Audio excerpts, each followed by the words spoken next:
Hi everyone, welcome back to the Tutorial Millennials channel. In this video, I will be showing you how to create new collections on your saved folder on TikTok. So with this feature, you will be able to organize all your saved videos. Firstly, open TikTok and go straight to your profile, then press on the bookmark button that shows your favorites. Then just press create new collection, add the title, and then press return, then next. Now you'll be able to select videos from your favorites, or you can search for videos and add them to your collection. So as you can see, this is a fashion video, so I'm going to press add to favorites. Then I'm going to add it to my fashion folder.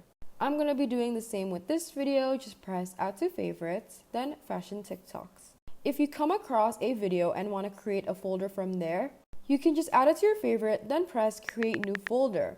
And after you name the folder, you can go ahead and add other videos onto that new folder that you created from your For You page. So that is how you create new collections or folders on TikTok. That's all I have for you today. Thank you so much for watching this video. Don't forget to like, share, and subscribe, and leave any of your questions in the comment section down below, and I will happily answer them. Thanks for watching. Bye!